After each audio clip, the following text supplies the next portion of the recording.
One more time. Or sound effects.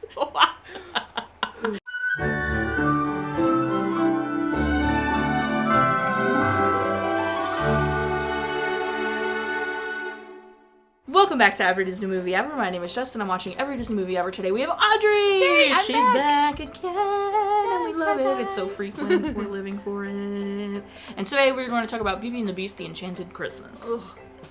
Beauty and the Beast, The Enchanted Christmas is a 1997 direct-to-video sequel of Beauty and the Beast. It is directed by Andrew Knight, who is best known for Tank Girl, Ned's Newt, Plumber, and this. Animation directors include Peter Candlin, Terrence Harrison, Mitch Roken, and Bob Zamboni. Peter Candlin is best known for Tank Girl, Harmonix, The Beatles, Rock Band, Balto, and Dr. Seuss's The Grinch. Terrence Harrison, Mitch Roken, and Bob Zamboni, Jess already covered in previous videos, and the link will be down below. The film is edited by Daniel Lee, who is best known for Domino, Journeyman, Lantana, and Century City. The music was not done by Alan Menken, but it was done by Rachel Portman, and she's best known for Never Let Me Go, Emma, Chocolat, and The Legend of the Bagger Vance. The film is written by Flip Kobler, Cindy Marcus, Bill Motz, Bob Roth, Carter Crocker, and Carl Gers. Flip and Cindy are a writing team, best known for Star Trek Deep Space Nine, Gumshoe High, The Hunchback of Notre Dame 2, and Bury Me Twice. The rest of them I covered in previous videos, if you listen to the link in the description. The film stars Paige O'Hara, Robbie Benson, Jerry Orbach, David Ogden Stiers, Angela Lansbury, Bernadette Peters, Tim Curry, Haley Joel Osment, and Paul Rubens. I've covered literally everybody except Haley Joel Osment in previous videos that we listed and linked in the description. Haley Joel Osment plays Chip and is best known for The Sixth Sense, Artificial Intelligence, Pay It Forward, and Secondhand Lions. This was the first film to come out of Walt Disney Studios' Canada studio. The original concept for this movie was actually supposed to have a villain named Avenant, who was going to be Gaston's younger brother seeking revenge, and he was going to have the curse put back on everybody, and then them have to get through that, but then they changed their mind and made the villain Forte, and Forte's made out of entirely computer animation, if that wasn't obvious. And Wait, it was? It received a 13% on Rotten Tomatoes, and it was released on VHS in November of 1997 and on DVD the following year. And it was released on Blu-ray a couple of times, but now it resides on Disney+. Critics said the film was fine. It's very simple, story, Christmassy, whatever, but when you put it up against what is considered the company's crown jewel, it is a lump of coal. Let's just get this out of the way. It's not the original. Obviously. It's not good. It's not good, fam. It's fine. It's not good. Okay, here's the tea. I wouldn't even call it fine. I've watched quite a few bad movies recently. True. Though, so. Yeah, I'm not But- doing... Okay. I'm gonna say some good before we absolutely obliterate this movie. Okay, good idea. The animation? Fine. That's fine. Compared to some, like, Return of Jafar's animation was a little bit... This animation, the characters, when they are moving, when they're moving on screen, it's very crisp and bright and is well done. When they aren't moving on screen, it is so obvious that they are just a still picture, and it's very uncomfortable. They literally just But stand I was here. very impressed with how they were able to do moving backgrounds at the same time as moving characters, because that's kind of not as common, especially in direct-to-video sequels. Mm-hmm. So I was really impressed with that. I loved that. Yeah. I think that's good. Mm-hmm. Colors, too, were really good. Yes, yes. I like Fife. I think Fife is cute. Yeah. Good little addition. And that's probably about it. That's probably about all I have to say that's good about this movie. Yeah, I'd have to agree with that. Oh, Bernadette Peters. Bernadette Peters is good. Mm-hmm. Yeah, but I don't know if I really cared for her character as a whole. Like, I feel Well, like Tim Curry's performance is excellent. It's just... Oh, yeah. Yikes. Yeah, but Bernadette Peters' character, I really feel like she didn't really add anything to the story. She was just there. I mean, she's Bernadette Peters. That's what they were like, Right. oh, Bernadette Peters going to be in this movie? Let's give her Let's make something. a character. But Yeah. for the overall plot, really had nothing to do with it. But Yeah. But I mean, this whole plot, though, sucks. Should we get on to this? Okay. They start human, and it's beautiful. We see a little glimpse of Prince Adam. We know that's not his real name, but for the video, when we refer to him in human form, he is Prince Adam to us. If you want to drop down a comment what else we should call him, be our guest. Ha But, yes, but, what was I gonna say? Oh, they start off as humans, which is fine and dandy, and I'm like, okay, we can get on this. But then it's like that awful, like, fade out, and you can tell right in that scene, the still moving characters. They just freeze. They just stare. They just freeze. Like that. And they go back in time to last Christmas, and the plot just, it's not even solidified. It's compromising to a lot of the origin stories, and it just is awful. So not believable because you watched Belle with the Beast in the entire first movie. So this movie is telling you that while the curse was happening and while Belle was still a prisoner at the castle, this little Christmas story took place. And it is so unbelievably unbelievable. Yeah. It's just like, it felt, I had a lot of notes that said it felt very much like it was supposed to be like a fun little short. And they just made it like an hour so they could put it direct to video. It had the air of like, this isn't as serious as the movies. The movies that have to do with this. This is like a fun short, like how Frozen will do like their Frozen Fever short or whatever. It's like a fun little side thing, you know? Yeah. That's what this felt like it was trying to be. But they put... You're telling me that while Belle was held captive... Against her will. Against her will, and we have no idea if this is before or after something there. You have to assume after. Well, but with how Beast was treating her and everything... He was very wishy-washy. Right. I think it's almost She was before. like, I'm gonna get him a Christmas present. You're gonna get your captor a Christmas present? And then, like, that whole sequence, too, though. She's telling Chip, like, oh, like, when I get to know him better, I'll do all of these things. I'll make him a story. And at the end of the song, she has the book and, like, ties a bow and is like, okay, I'm gonna sneak into the West Wing and drop off this present for That's how she ran at one point. Oh my god, so true. But, yeah, it's just... The plot holes, and then, like, how when the Enchantress came, she wasn't... Right.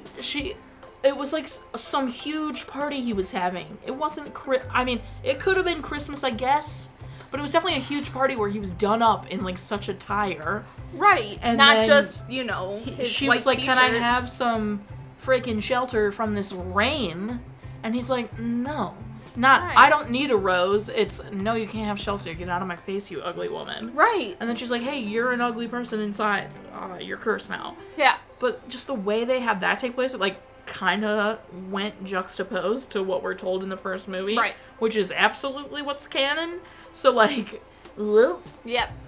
Not a fan. And then, Paige O'Hara.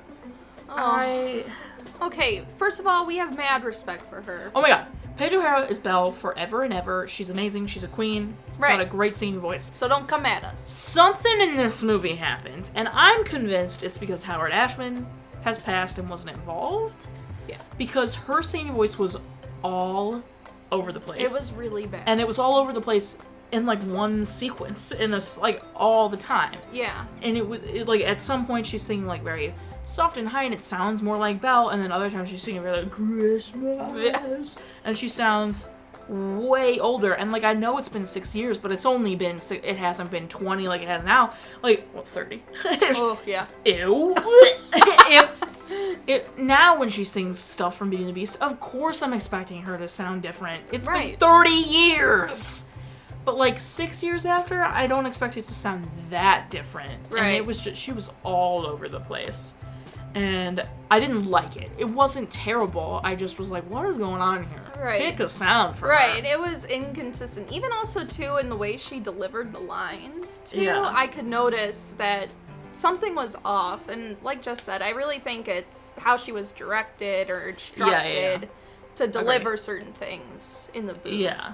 I agree. Should we talk about this freaking Forte guy? And how... Okay, like, I know we talked about this in the original film. That, like, the computer animation fit in very nicely with the 2D animation. Sure. It blended really well. It enhanced the story. This Forte guy, it's so drastic that he is computer animated, everybody else is not. And they always, like, I feel like they must have gotten new technology because they're like, ooh, we get to play with the new technology. Because they were showing all of these close-ups, and I call it like close-up of his body because he's a human, but now is an organ. And they're like panning up through the organ. And also too, like, it was never brought up in the first one, you know, that Beast has a confidant or a best friend or whatever. Yeah, literally, it's like insinuated that he's in that room in front of that fire a lot, but like when Maurice gets to the castle and sits in that room in front of the fire, that's the Beast's room. So like, which is it? Right. Yeah, we never saw those doors in the West Wing that just lead to this organ guy. Yeah. But like, there was no, like, it goes back to the plot. Because the whole plot of the whole premise of this villain is to not let Beast fall in love because he wants to keep Beast, you know, melancholy so he can continue to play his melancholy organ music. But then, if the curse isn't broken, that means they're remaining their inanimate objects. That means they would lose all of their personality. Like, they wouldn't be enchanted anymore. So this guy is wishing to be an organ for the rest of his life? And not a sentient one. Like, he would literally, because when the rose completely wilts, they're all stuck like that forever. His whole want is, like, when he was human, Prince Adam thought his music was too gloomy, but as Beast, because he's sad, that music fits what Beast wants to hear, so he has become best friends with Forte. And Forte loves that he's got Beast to himself and is salty that Beast is getting happy and wanting to hear happy music when that's not really Forte's forte. We're dropping all the puns. Shelling out the puns. And, it's just a lot. Forte as a human looks like Voldemort. Have to get that out of the way. Have to get that out of the way. It's so scary. The other thing I cannot believe is that they killed him. I genuinely, the entirety of the movie was like, okay, like Belle, he's actually going to meet Belle. Like, he hasn't met Belle. He's only heard about her. He's only whatever. Belle hasn't been in there to meet him. I thought he was going to actually meet her. She was going to be like, oh my gosh, you're beautiful, and like want to play music on him. Yeah. And he was going to be like, oh, I can be loved and be happy. And play and music. Gonna learn his lesson and then play happy music at Christmas. That's what I thought was gonna happen. Through and through. They kill him! It is a Christmas movie! And they killed the villain! I was like, this isn't very Christmassy of anybody.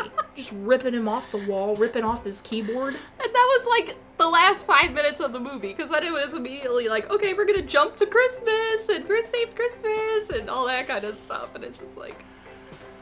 I would have liked that version of the story. I would have loved better if he realized that he can love and be happy, and that, like, there's nothing wrong with also liking melancholy music, but also liking happy music, and just learning to love Belle as well as, like, and realizing he's not going to lose Beast as a friend, Prince Adam as a friend. Like, I would have loved that one. That's way more Christmassy than just, let's kill him and then celebrate Christmas. Yeah. Like, what? And then another thing that really bugs me is when Beast comes in and is like, can you forgive me? Right. And he doesn't even apologize. And she's just like, of course. And I'm like, and you're still a prisoner. You're still his prisoner. You're literally in a jail cell when you're saying that. You are literally in a cage when you say you can forgive him for... Yeah. Do you think that whole... Like, do you think the plot would have gotten better if they had more time, or if this was more of a theatrical release? No, because they put it during that weird time. I think this movie would have been light years better if they stuck with the Avenant making them somehow go back to being that way. I'd believe that more than I believe this whole plot.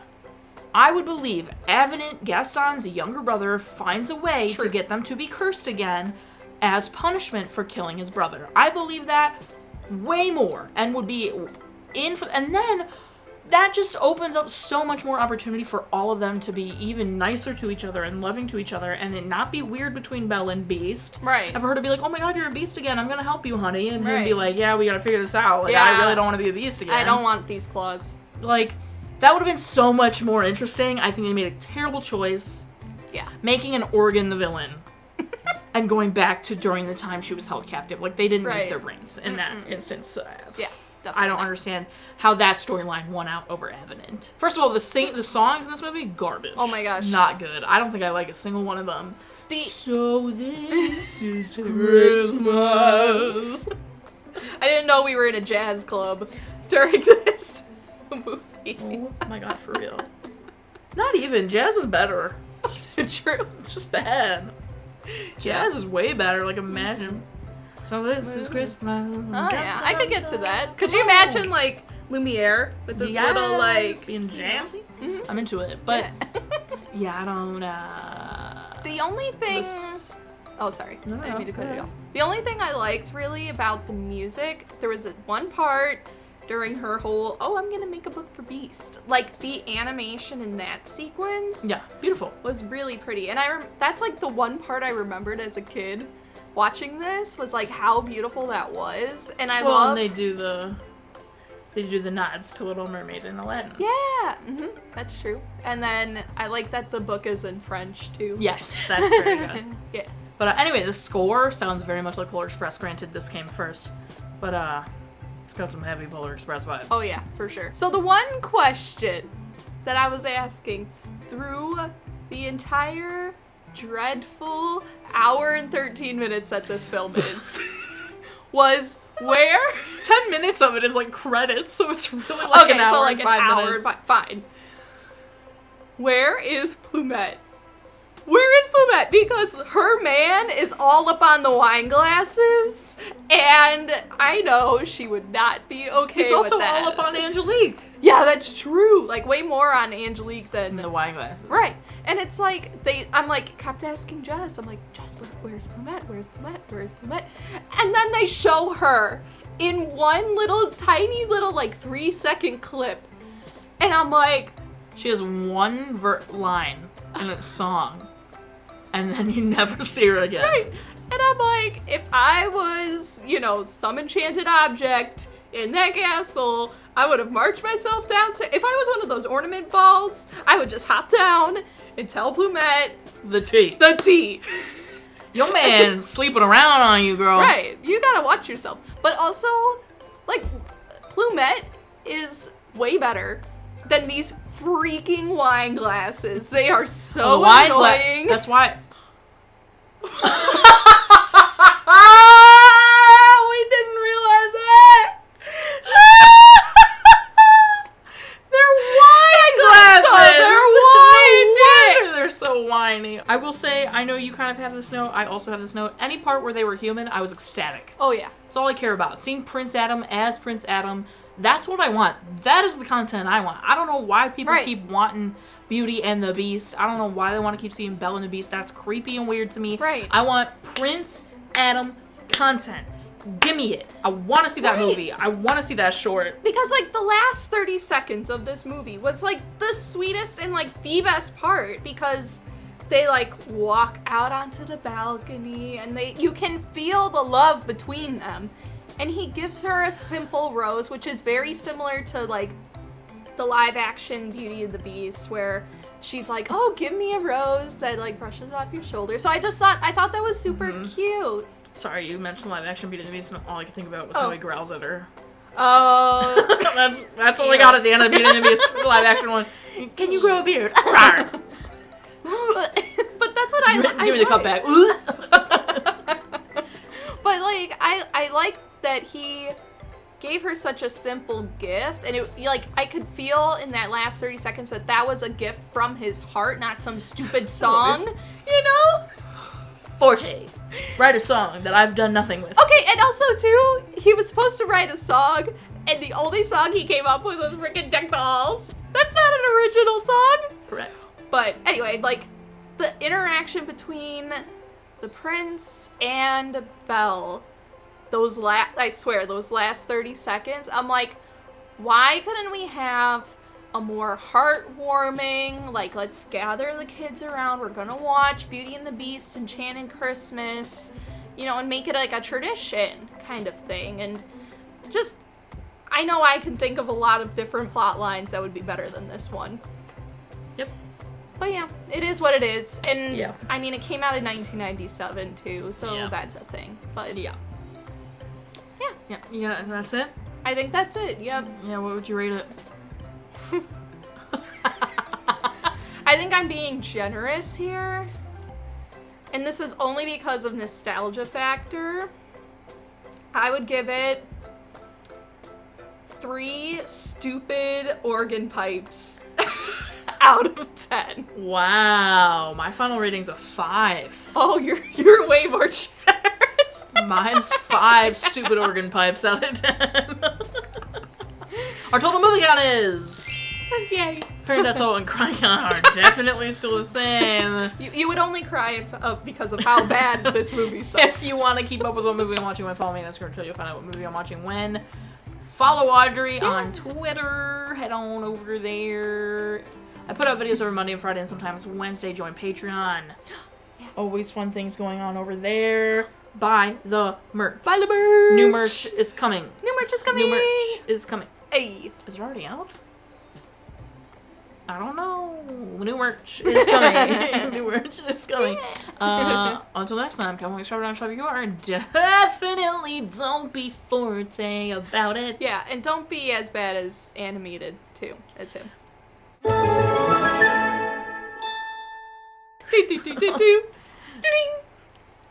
Something funny. Something funny.